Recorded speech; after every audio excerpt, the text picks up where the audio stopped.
Dear students, welcome to LTX classes. So, ఈ రోజు క్లాస్లో మనం గ్రూప్ 1 మెయిన్స్లో ఈ తెలంగాణ ఉద్యమం, తెలంగాణ మూమెంట్ మీద ఈ ముల్కీ నాన్ ముల్కీ ఇష్యూస్ పైన, ముల్కీ నాన్ ముల్కీ ఇష్యూస్ పైన మనకి ఎలాంటి క్వశ్చన్స్ రావచ్చు అని మనం చూసుకుంటే, ఒక 2 క్వశ్చన్స్ శాంపుల్స్గా ఎలా క్వశ్చన్స్కి ఆన్సర్స్ ఎలా రాయాలి, మనకిచ్చే ఈ 10 మార్క్స్ క్వశ్చన్కి అని మనం చూసుకుందాం ఈరోజు. Question and answers. So Mulki gazette 1888, Mulki gazette 1888 రావడానికి గల కారణాలను నిర్వచించి గజెట్ నిబంధనలను విశదీకరించును. ఇది మనకు ఒక క్వశ్చన్. తర్వాత క్వశ్చన్, ఉస్మాన్ అలీ ఖాన్ ఫర్మానా 1919ని వివరించి 1933 ఫర్మానా రావడానికి గల కారణాలను తెలియచేయండి. సో ఇలా 2 క్వశ్చన్స్ మనం ఈరోజు ఈ క్లాస్లో ఎలా రాయాలని నేర్చుకుందాం. Mulki gazette 1888, Mulki gazette 1888. So first క్వశ్చన్లో ఫస్ట్ టాప్ ఏముంది? రావడానికి గల కారణాలు నిర్వచించడం. అంటే ఈ 88 ఎందుకు వచ్చింది అని. 2, ఈ గజెట్లో ఎటువంటి రూల్స్ అండ్ రెగ్యులేషన్స్ ఉన్నాయి. సో ఈ 2 పాయింట్స్ మీరు గుర్తుంచుకోవాలి. So first let us see కారణాలను నిర్వచించాం అసలు ఎందుకు అని. ముల్కీ గజెట్ 1888 అనేది అసలు యాక్చువల్లీ ఎవరు తీసుకొచ్చారు? Mir Mahbub Ali Khan. That is first point. Mir Mahbub Ali Khan. So 6th Nizam అయినటువంటి హైదరాబాద్ స్టేట్కి లేదా హైదరాబాద్ రాజ్యానికి 6th నిజాం అయినటువంటి మీర్ మహబూబ్ అలీ ఖాన్ ఈ ముల్కీ గజెట్ 88ని తీసుకొచ్చాడు. First point.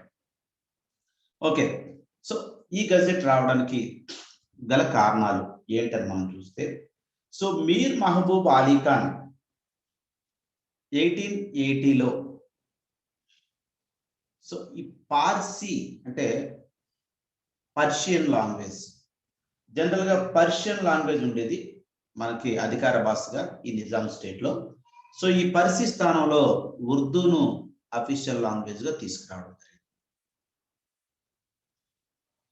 పర్షియన్ స్థానంలో ఉర్దూ. అప్పటి వరకు హైదరాబాద్ పీపుల్ పర్షియన్ లాంగ్వేజ్ మీద బాగా పట్టున్న వాళ్ళు. సో ఆ పట్టున్న భాషని అధికార భాషగా తీసి ఉర్దూ భాషని అధికార భాషగా చేశారు. తర్వాత బ్రిటిష్ వాళ్ళ ప్రోద్బలంతో ఏం జరిగిందంటే, ఇంగ్లీష్ అనేది మ్యాండేటరీ, ఇంగ్లీష్ అనేది తప్పనిసరిగా నేర్చుకోవలసినటువంటి భాష. సో తప్పనిసరి భాషగా ఇంగ్లీష్ పెట్టారు. ఆల్రెడీ హైదరాబాద్ ప్రాంతంలో ఎవరైతే నివసిస్తూ ఉన్నారో ముల్కీస్కి పర్షియన్ లాంగ్వేజ్ పైన పట్టుంది, కానీ ఈ ఉర్దూ మీద పెద్దగా పట్టలేదు, ఈ ఇంగ్లీష్ మీద పెద్దగా పట్టలేదు. సో పట్టు లేనటువంటి ఉర్దూ భాషను అధికార భాషగా చేసి ఇంగ్లీష్ భాషను తప్పనిసరి భాషగా చేశారు.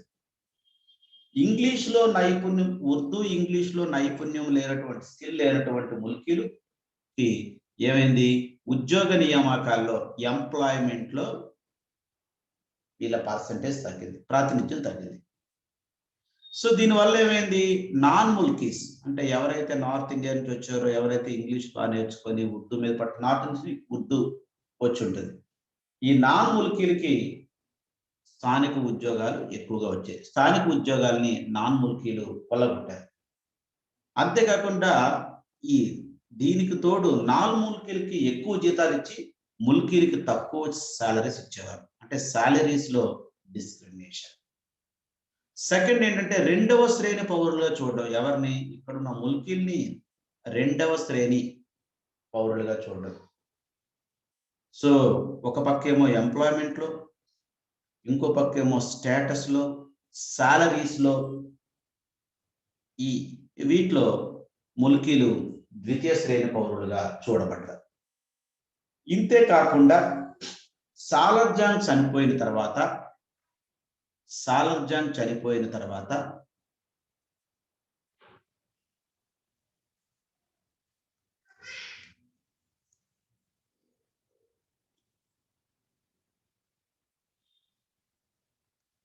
సాలర్జంగ్ మేనరుడైనటువంటి సాలర్జంగ్ II అతను అధికారానికి రావడం జరిగింది. ఎవరు? Salar Jung II. So Salar Jung II అధికారానికి వచ్చిన తర్వాత ఏమైంది? ఇతను పాలనని పూర్తిగా ఆధునీకరించాలి అని అనుకున్నాడు. సో పూర్తిగా ఆధునీకరించాలి అనుకోవడంలో ఏంటంటే ఇతను ఈ పాలనని సమర్థవంతంగా ఎవరు నిర్వహిస్తారు అంటే అప్పటికి హైదరాబాద్లో అంత చెప్పుకోదగినటువంటి కాలేజీలు ఏమీ లేవు. సో కాబట్టి ఉత్తర భారతదేశం నుంచి, నార్త్ నుంచి వచ్చినటువంటి విద్యావంతుల్ని ఈ నిజాం ప్రభుత్వం దిగుమతి చేసుకుంది. సో వీళ్ళని ఇంపోర్టెడ్ ఆఫీసర్ అంటే ఇంపోర్ట్ చేసుకున్న ఆఫీసర్స్, దిగుమతి అధికారులని పిలిచేవారు. సో ఎక్కువ మందిని వీరిని తీసుకోవడం అనేది జరిగింది. ఎవరిని? ఈ ఉత్తర భారతదేశం నుంచి వచ్చేవారు. సో దీనివల్ల స్థానికుల్లో నిరసన అనేది బయలుదేరింది. అయితే ఇక్కడ వాళ్ళు ఏమంటారంటే ఇప్పటి వరకు పనిచేసిన అనుభవం ఉన్న వారినే వినియోగించుకోవాలని ఒక అభిప్రాయం ఇక్కడ. సో కానీ వీళ్ళు ఏం చేస్తున్నారు? నార్త్ ఇండియా నుంచి వచ్చిన వాళ్ళు. సో దీని ద్వారా ఏమైందంటే ఈ విధంగా ముల్కీలు పూర్తిగా విసిగి వేసారిపోయారు. అంతేకాకుండా సాలర్జంగ్ టైంలో కూడా ఆధునీకరణ జరిగినప్పటికీ అక్కడ ఎవరైతే ముల్కీస్ ఉన్నారో వాళ్ళకి సపరేట్ డిపార్ట్మెంట్లో ఉద్యోగాలు చూడడం అనేది జరిగింది. కానీ ఇక్కడ పూర్తిగా ఆ డిపార్ట్మెంట్స్ ని ఎత్తేసేయడం జరిగింది. సో ముల్కీలు దీని ద్వారా విసిగిపోయి వీళ్ళు ఆందోళన చేపట్టడం జరిగింది. ఎవరి మీద? ఈ నాన్ ముల్కీల ఆధిపత్య అహంకార ధోరణి మీద. అలాగే నాన్ ముల్కీల ఆధిపత్యానికి సాలర్జంగ్ II కూడా ప్రోత్సహిస్తున్నాడు. సాలర్జంగ్ II కూడా ప్రోత్సహిస్తున్నాడని చెప్పి ఈ ముల్కీలందరూ వెళ్ళి మీర్ మహబూబ్ అలీ ఖాన్ నవాబ్కి ఒక వినతి పత్రం సమర్పించడం జరిగింది. అనేది జరిగింది. సో దాన్నే ముల్కీ పేపర్ అంటారు, లేదా ముల్కీ పత్రం అంటారు. ముల్కీ పేపర్ లేదా ముల్కీ. సో అందులో వీళ్ళ ప్రాబ్లమ్స్ అవన్నీ చెప్పి అసలు ఏంటి ఎందుకు పరిస్థితి. సో దీంతో మీర్ మహబూబ్ అలీ ఖాన్ ఒక ఆర్డర్ పాస్ చేయడం జరిగింది. ఏంటి ఆర్డరు? సో సాలర్జంగ్ IIని, అప్పుడు ప్రధానమంత్రి ఎవరు? సాలర్జంగ్ II దివాన్. సో మీర్ మహబూబ్ అలీ ఖాన్ నవాబ్. మీర్ మహబూబ్ అలీ ఖాన్ సాలర్జంగ్ IIకి ఒక ఆదేశాన్ని పాస్ చేశాడు. ఈ హైదరాబాద్ సంస్థానంలో ఎంతమంది ముల్కీలు పనిచేస్తున్నారు, ఎంతమంది నాన్ ముల్కీలు పనిచేస్తున్నారు అనే ఒక లిస్టు కావాలి అని. సో నవాబ్ ఆదేశం మేరకు వెంటనే ఈ సాలర్జంగ్ II లిస్ట్ని సేకరించి ఈ లిస్ట్ని ప్రకటించడం జరిగింది. ఎప్పుడు? 1886. ఉద్యోగుల సాధారణ జాబితా, ఎంప్లాయీస్ జనరల్ లిస్ట్, ఉద్యోగుల సాధారణ జాబితా 1886. ఓకే, అయితే ఇందులో ఏముంది అని మనం చూసుకున్నట్టయితే ఈ ఉద్యోగుల సాధారణ జాబితాలో మొత్తం హైదరాబాద్ సంస్థానంలో మొత్తం ఉద్యోగుల్లో ముల్కీలు 52% ఉంటారు. మొత్తం ఉద్యోగులు. నాన్ ముల్కీలు 48%. ముల్కీ ఉద్యోగులు పైన చేసినటువంటి వ్యయం ఎంతంటే 42 ఎక్స్పెండిచర్. అంటే ఈ ముల్కీల పైన ఖర్చు పెట్టే ఖర్చు 42%. వేరస్ నాన్ ముల్కీస్ పైన ఖర్చు పెట్టే ఖర్చు 58. ఇది సాలర్జంగ్ II ఇచ్చినటువంటి రిపోర్ట్. ఏంటి? ముల్కీలు 52% ఉన్నారు, నాన్ ముల్కీలు 48%. ఈక్వల్ గా ఉన్నారు almost. Mulkis and non Mulkis అంటే ముల్కీలకు ఎన్నైతే ఉద్యోగాలు ఉన్నాయో అన్ని ఉద్యోగాలు ఈ నాన్ ముల్కీస్ కూడా ఇవ్వడం జరిగింది ఆల్మోస్ట్. మళ్ళీ ముల్కీల పైన ఖర్చు పెట్టే ఖర్చు 42% ఉంటే నాన్ ముల్కీల పైన 58% ఖర్చు పెడుతున్నారు ఎక్స్పెండిచర్ వే. సో ఇలా ఉండడం ద్వారా ముల్కీల కంటే ఎక్కువ జీతాలని నాన్ ముల్కీలు పొందడం అనేది ఈ ముల్కీల్ని ఇది అవేర్ చేసింది. చేసి ముల్కీలు వాళ్ళు ఉద్యమాన్ని చేసేటటువంటి పరిస్థితిని తీసుకొచ్చింది. సో ఆల్మోస్ట్ ఈ ముల్కీలందరూ ఉద్యమాన్ని చేపట్టారు. ముల్కీలు చేపట్టి దాన్ని ఉధృతం కూడా చేశారు. దీన్ని ఎలాగైనా ఆపాలని చెప్పి అప్పుడు ఈ నిజాం రూలర్ మహబూబ్ అలీ ఖాన్ 1888లో ఈ గజెట్, ముల్కీ గజెట్ అనే ఒక దాన్ని రూపొందించడం జరిగింది.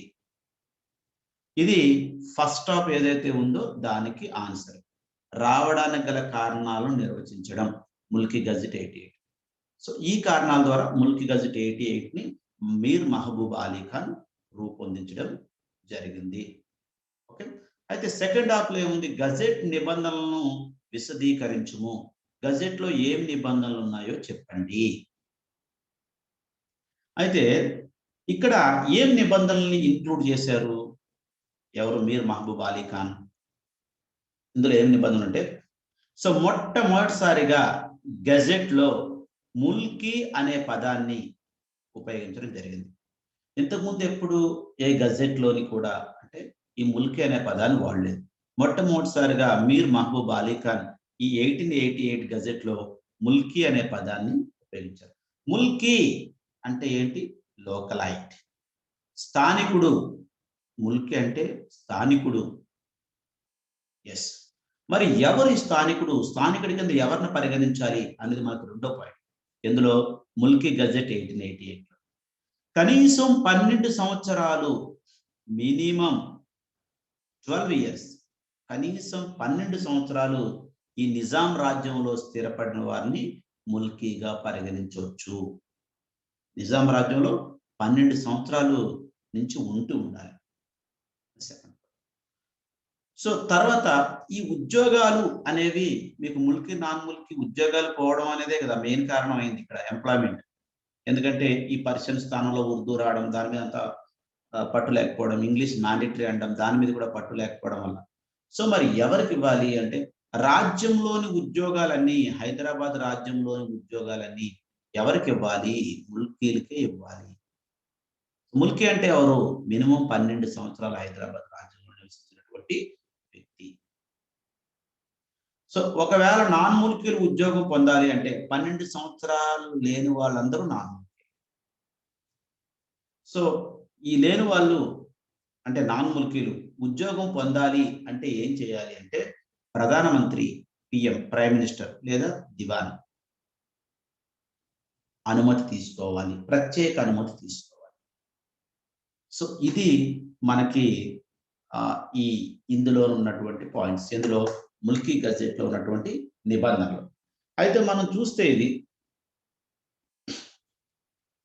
ఒకవేళ నాన్ ముల్కీ అంటే ఈ గజెట్ ప్రకారం నాన్ ముల్కీలు కూడా ఉద్యోగం పొందొచ్చు. కానీ ఉద్యోగాలు పొందాలంటే ఎవరు అనుమతి తీసుకోవాలి? రూలర్ తర్వాత సెకండ్ పర్సన్ అయినటువంటి ప్రధానమంత్రి అంటే దివాన్ పర్మిషన్ తీసుకోవాలి. అతని ప్రత్యేక అనుమతి ఇస్తేనే నాన్ ముల్కీ ఉద్యోగాన్ని పొందుతాడు. ఇది ఇక్కడ పాయింట్. సో ఇలా మనకి ముల్కీ గజెట్ 88లో సో ఇవి మనం రాయవలసి ఉంటుంది ఫస్ట్ క్వశ్చన్కి ఆన్సర్గా. Let us see the second question. So second question లో చూస్తే మనం ఉస్మాన్ అలీ ఖాన్ ఫర్మానా 1919 ని వివరించి 1933 ఫర్మానా రావడానికి గల కారణాలు తెలియజేయండి. ఒకటేమో ఇందులో 2 పాయింట్స్, మళ్ళీ 2 స్టేట్మెంట్స్.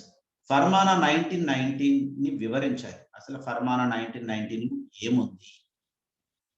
సో ఈ ఫర్మానా 1919 ఉండి కూడా ఫర్మాన్ 1933 ఎందుకు వచ్చింది అంటే, ఆ వచ్చిన దానికి కారణాలు ఏంటి, రీజన్స్ ఏంటి అనేది మనకు సెకండ్ పాయింట్.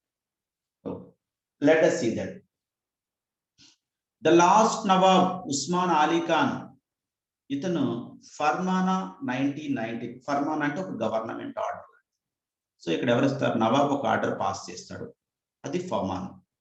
ఫర్మానా 1990ని 7వ నిజాం లాస్ట్ నిజాం అండ్ 7th నిజాం ఉస్మాన్ అలీ ఖాన్ అతను జారీ చేయడం జరిగింది. అయితే ఈ ఇందులో ఏమున్నాయి రూల్స్ అండ్ రెగ్యులేషన్స్ అని మనం చూసినట్టయితే, ప్రభుత్వ ఉద్యోగాలన్నీ ఓన్లీ ముల్కీలకే ఇవ్వాలి. అంటే అది గవర్నమెంట్ జాబ్ అయి ఉంటే ఎవరు ఎలిజిబుల్? ఓన్లీ లోకలైట్ మాత్రమే, ముల్కీ మాత్రమే ఎలిజిబుల్ గవర్నమెంట్ జాబ్స్. మరి ముల్కీ ఎవరు అంటే, ముల్కీ అనే పదానికి ఫర్మానా 1919లో ఉన్నటువంటి నిర్వచనం ఏంటి అని మనం చూస్తే, నిజాం రాష్ట్రంలో అంటే హైదరాబాద్ స్టేట్ లో జన్మించిన వారు మాత్రమే ముల్కీలుగా గుర్తించబడతారు. ఉద్యోగాలు కేవలం వీరికి మాత్రమే అర్హులు. నిజాం స్టేట్ లో జన్మించిన వాళ్ళు మాత్రమే ముల్కీలుగా గుర్తించబడతారు. సో వాళ్ళే ఉద్యోగాలకి అర్హులు, ఎంప్లాయ్మెంట్కి అర్హులు. ఇది సెకండ్ పాయింట్. థర్డ్ పాయింట్కి వచ్చేసరికి ఓన్లీ నిజాం రాజ్యం అని చెప్పారు సెకండ్ పాయింట్లో, కానీ కొంచెం ఎక్సెప్షన్ ఇచ్చి వీళ్ళు మాత్రమే కాకుండా, నిజాం స్టేట్ లో జన్మించిన వారు మాత్రమే కాకుండా, ఎవరైనా 15 సంవత్సరాల నుంచి హైదరాబాద్ రాజ్యంలో ఉంటూ ఇంకా వెనక్కి వెళ్ళే ఆలోచన లేదు అని అన్నవాళ్ళు కూడా ముల్కీలే. 50 ఇయర్స్ నుంచి ఉండాలి, మళ్ళీ ఇంకా మేము వెనక్కి వెళ్ళే, మళ్ళీ మా ప్రాంతానికి వెళ్ళే ఆలోచన లేదు అని చెప్పేవారు ముల్కీలుగా గుర్తించబడతారు. ఇదే పాయింట్ గుర్తించుకోండి. సో వీళ్ళకి మాత్రమే గవర్నమెంట్ జాబ్స్ అన్ని. హైదరాబాద్ సంస్థానంలో ఎవరైతే ఈ 15 ఏళ్ళు చేస్తారో, ఇప్పుడు 15 ఇయర్స్ పడినా కదా పని చేస్తారో సంస్థలో, వాళ్ళ పిల్లలు కూడా ముల్కీలే. అంటే వాళ్ళు 15 ఏళ్ళు చేస్తే ముల్కీలే గుర్తించారు కాబట్టి వాళ్ళ పిల్లలు కూడా, వాళ్ళ ముల్కీలైతే వాళ్ళ పిల్లలు కూడా ముల్కీలే. ఈ పాయింట్. ఒకవేళ భర్త ముల్కీ అయితే, హస్బెండ్ ముల్కీ అయితే, భర్త ముల్కీ అయితే భార్య కూడా, వైఫ్ కూడా ముల్కీనే. సో సపోజ్ హైదరాబాద్ ప్రాంతంలో ఉండే వ్యక్తి ఎక్కడో బెంగాల్లో ఉండే ఆమెను చేసుకున్నాడు అనుకోండి, ఆమె నాన్ ముల్కీ కదా. సో హైదరాబాద్ వ్యక్తిని చేసుకోవడం ద్వారా ఆమె కూడా ముల్కీగా పరిగణించబడుతుంది అని చెప్పబడింది ఇందులో. అంటే ఆమె నాన్ ముల్కీ అయినా ఆమె ముల్కీగానే పరిగణించబడుతుంది అకార్డింగ్ టు ఫర్మానా 1919. ఏంటంటే భర్త ముల్కీ అయితే భార్య కూడా ముల్కీనే. సో ఇవన్నీ కాకుండా చిన్న ఎక్సెప్షన్ కూడా ఉంది. ఏంటంటే ఎవరైనా ముల్కీలుగా గుర్తింపబడాలి అంటే, ఇవి కాకుండా, సో మినిమం కలెక్టర్ లెవెల్కి ఈక్వల్గా ఉండే ఆఫీసర్ నుంచి ఒక సర్టిఫికెట్ తెచ్చుకోవాలి. ఎవరికైనా ముల్కీ కావాలి అంటే, ముల్కీగా పరిగణించబడాలి అంటే కలెక్టర్ లేదా అతనికి ఈక్వల్గా ఉండే ఆఫీసర్ నుంచి ఒక ధృవీకరణ పత్రాన్ని తెచ్చుకోవాలి. సో ఇవి మనకి ఉస్మాన్ అలీ ఖాన్ ఫర్మానా 1919లో ఉన్నటువంటి విషయాలు. అయితే ఇక్కడ ఏంటంటే ఈ ఫర్మానా ద్వారా ఏమవుతుంది, మనకి ఓన్లీ ఉద్యోగాలన్నీ ముల్కీలకే అన్నారు కాబట్టి, నాన్ ముల్కీ ఆల్రెడీ చేస్తున్నాడు కొన్ని ఉద్యోగాలు, నాన్ ముల్కీ సాలను. సో నాన్ ముల్కీ ఉద్యోగాలన్నీ టెంపరరీ అయిపోతాయి, తాత్కాలిక ఉద్యోగాలుగా పరిగణించబడతాయి. అదే విధంగా ప్రభుత్వ ఉద్యోగాలన్నీ ఏవైతే గవర్నమెంట్ జాబ్స్ ఉన్నాయో అవన్నీ రాజకీయ నియామకాల ద్వారా కాకుండా, అంటే పొలిటికల్ అపాయింట్మెంట్ కాకుండా, రిటర్న్ టెస్ట్ ద్వారా, రాత పరీక్షల ద్వారా ఇవి భర్తీ చేయబడతాయి. అంటే ఇక మీదట ఈ రాజకీయ నియామకాలు ఉండవు ఎందులో, గవర్నమెంట్ జాబ్స్ లో. ఇవన్నీ రాతపూర్వకంగా భర్తీ చేయబడతాయి. సో దీంతో ఇదే కాకుండా ప్రమోషన్స్ లో కూడా ముల్కీలకు న్యాయం జరిగింది. దేని ద్వారా, మనకి ఈ ఫర్మానా 1990 ద్వారా. అయితే ఓకే, ఇదంతా బాగుంది. మరి ఎందుకు మరి ఈ ఫర్మానా 1919 ఇంత అద్భుతంగా ఉన్నప్పటికీ మళ్ళీ 1933 ఫర్మానా వచ్చింది? అంటే మనకి ఒకటి ఉండగా ఇంకోటి వచ్చింది అంటే అది ఫెయిల్ అయిందని అర్థం. అంటే మనకి ఓకే. సో 1919 ఫెయిల్ అయింది కాబట్టి 1913ని మళ్ళీ 33ని తీసుకురావాల్సిన అవసరం ఉంది. సో ఇప్పటివరకు మనం చెప్పింది ఫర్మానా 1919 వివరించాం. సో ఇప్పుడు 1933 ఫర్మానా రావడానికి గల కారణాలు ఏంటి అని మనం చూసినట్టయితే, సో మనం ముందు నుంచి చూస్తున్నాం, ఎప్పటినుంచో చూస్తున్నాం. ఈ ముల్కీల రక్షణ కోసం, ముల్కీల ప్రొటెక్షన్ కోసం ఎన్ని గజెట్లు వచ్చినా, ఎన్ని ఫర్మానాలు జారీ చేసినా మళ్ళీ మళ్ళీ ముల్కీ మూవ్‌మెంట్స్ అనేవి వస్తూనే ఉన్నాయి. కారణం ఏంటి అని మనం చూస్తే, ముల్కీలకు ఈ ఫర్మానాల ద్వారా రక్షణ కల్పించినప్పటికీ, ప్రొటెక్షన్ ఇచ్చినప్పటికీ ఈ ఫర్మానాన్ని అమలు చేయడంలో వైఫల్యం పొందడం, విఫలం కావడం, అమలు చేయడంలో సక్సెస్ కాకపోవడం. ఉస్మాన్ అలీ ఖాన్ 1919లో విడుదల చేసినటువంటి ఈ ఫర్మానాన్ని కూడా అమలు చేయడంలో చిత్తశుద్ధి లేదు. చిత్తశుద్ధి కొరవడింది. అంటే స్ట్రాంగ్ డిటర్మినేషన్, డెడికేషన్ లేదు ఎవరికి దీన్ని అమలు పరచడంలో. ఈవెన్ దీన్ని హైదరాబాద్ నిజాం విడుదల చేసినప్పటికీ. అది ఒక పాయింట్. ఓకే. అంటే అమలులో వైఫల్యం ఏంటి అని మనం చూస్తే, ఉస్మానియా విశ్వవిద్యాలయం యూనివర్సిటీ 1918లో స్థాపించడం జరిగింది. దీని స్థాపన వల్ల స్థానికులు చాలా హ్యాపీగా ఉన్నారు. ఎందుకంటే స్థానికులకు ఎడ్యుకేషన్ ఫెసిలిటీస్, విద్యా సౌకర్యాలు మెరుగవుతాయి. దాని ద్వారా ముల్కీలకి ఉన్నత ఉద్యోగాలు, హయ్యర్ అఫీషియల్ జాబ్స్ వస్తాయని అనుకొని హ్యాపీగా ఫీల్ అయ్యారు. సో దీని ద్వారా నాన్ ముల్కీస్, ఇది ముల్కీ సమస్యలకు, ముల్కీలకి ఏవైతే సమస్యలు ఉన్నాయో వాటికి ఇంకా చరమగీతం పాడేవచ్చు, ఇంకా నో ప్రాబ్లం, ఈ ముల్కీ నాన్ ముల్కీ ఇష్యూస్ అని ఉండవు అని అనుకున్నారు. కానీ వాస్తవంగా ఏం జరిగింది అంటే, ఈ ఉస్మానియా యూనివర్సిటీ స్థాపన అంటే అది కట్టించడంలో, సో వాటికి ఒక నిబంధనలు, రూల్స్ అండ్ రెగ్యులేషన్స్ రూపకల్పనలో, చివరికి మేనేజ్మెంట్, ఈ ఉస్మానియా యూనివర్సిటీ నిర్వహణలో, ఈ మూడిట్లో కూడా నాన్ ముల్కీలే ఆధిపత్యాన్ని సాధించారు.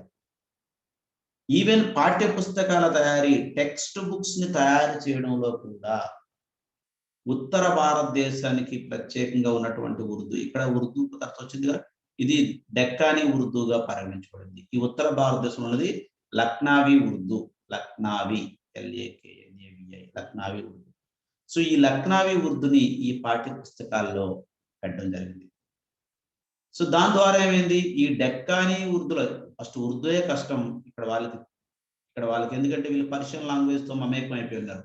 సో ఉర్దూయే కష్టం. ఏదోలా ఉర్దూ నేర్చుకున్నారు. డెక్కానీ ఉర్దూ అంటే డెక్కాన్లో మాట్లాడే స్లాంగ్ లాంగ్వేజ్, డెక్కానీ ఉర్దూ నేర్చుకుంటే, ఈ ఉర్దూలో ప్రావీణ్యత ఉన్న వీళ్ళకి ఈ లక్నావీ ఉర్దూ టెక్స్ట్ బుక్స్ ఇచ్చేసరికి పోటీ పడలేక నాన్ ముల్కీలతో తీవ్ర అసంతృప్తికి గురయ్యారు. ఎవరు? ముల్కీలు.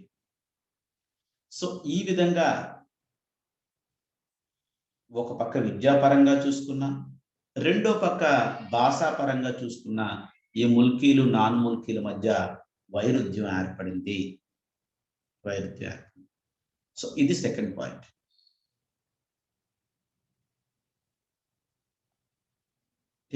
వీళ్ళిద్దరి మధ్య గ్యాప్ పెరిగిపోయింది.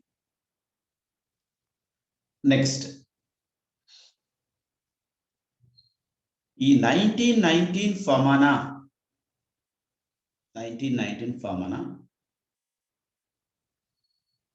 జారీ చేసిన తర్వాత కూడా నాన్ ముల్కీల్ని స్థానిక ఉద్యోగాల్లో నియమించడం. జనరల్గా ఏం చెప్పారు, గవర్నమెంట్ ఉద్యోగాలన్నీ ముల్కీస్కే అని.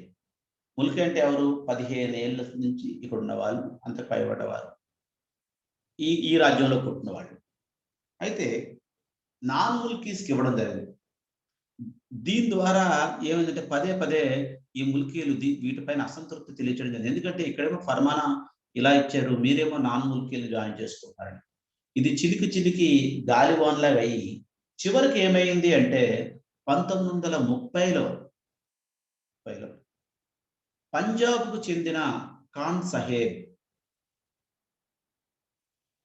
సాహెబ్ అనే నాన్ ముల్కీకి ఉన్నత ఉద్యోగంలో నియమించడం జరిగింది. హయ్యర్ అఫీషియల్ పోస్ట్ ఎక్కడ, హైదరాబాద్. ఇలా నియమించడం వల్ల ముల్కీల్లో ఆందోళన మొదలైంది. అమ్మో, ఎక్కడోనో తీసుకొచ్చి ఇక్కడ పెడుతున్నారు, ఇలా అయితే కష్టం, మరి మాకేముండదు అని అన్నారు. సో ఇది మాత్రమే కాకుండా దీని తర్వాత కూడా చాలా డిపార్ట్మెంట్స్‌లో నాన్ ముల్కీల్ని నియమించడం జరిగింది. వాళ్ళ ఆధిపత్యం కూడా ఆయా ప్రాంతాల్లో ఎక్కువైంది. సో దీనికి తోడు ఈ ముల్కీల్లో కూడా పదోన్నతి విషయంలో, ప్రమోషన్‌లో స్తంభన ఏర్పడింది. స్తంభన ముల్కీలో. సో దీని ద్వారా ముల్కీలు వేరే ప్రత్యామ్నాయం లేక సో వీళ్ళు ఆందోళన బాట చేపట్టి సో ముల్కీ నాన్ ముల్కీ సమస్యను ఇంకొకసారి తెర మీదకి తీసుకురావడం జరిగింది. సో ఈ విధంగా ముల్కీ ఉద్యమం అనేది స్టార్ట్ అయింది. సో ఈ ముల్కీ ఉద్యమాన్ని ఎలాగైనా ఆఫ్ చేయాలి అంటే, ఎలాగైనా ఆఫ్ చేసి అంటే వీళ్ళకి రక్షణ కల్పించి పరిపాలన సక్రమంగా జరగాలంటే ఏం చేయాలి, లా అండ్ ఆర్డర్ ఫెయిల్ అవ్వకూడదు. So law and order fail అవ్వకూడదు అంటే ఏంటి, ఇలాంటి గొడవలు అవి లేకుండా చూడగలగాలి, బాధలు బంధులు. సో గొడవలు ఇవన్నీ సమస్యలు ఉండి రోడ్డు మీదకి వస్తే ఏమవుద్ది, సాధారణ జనం చాలా ఇబ్బందికి గురవుతారు. సో కాబట్టి ఉస్మాన్ అలీ ఖాన్ ఇంకొక ఫర్మానా, ఉస్మాన్ అలీ ఖాన్ 1933లో ఫర్మానా 1933ని విడుదల చేయడం జరిగింది. సో దీంట్లో ఏంటి అంటే, దీని ద్వారా మనం ఒకటి 1933లో జారీ చేసినటువంటి ఈ ఫర్మానా స్ట్రిక్ట్‌గా అమలు చేయాలి అని చెప్పి నిజాం ఒక ఆర్డర్ పాస్ చేయడం జరిగింది. ఇలా ఈ విధంగా 1933 ఫర్మాన్ అనేది 1919ని రీప్లేస్ చేసి రావడానికి కారణమైంది. ఇలా మనం క్వశ్చన్స్‌కి ఆన్సర్ రాయవలసి ఉంటుంది.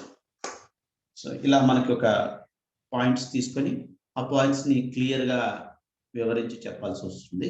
సో దీని ద్వారా మనం మంచి మార్క్స్‌ని పొందొచ్చు. Thank you and all the best.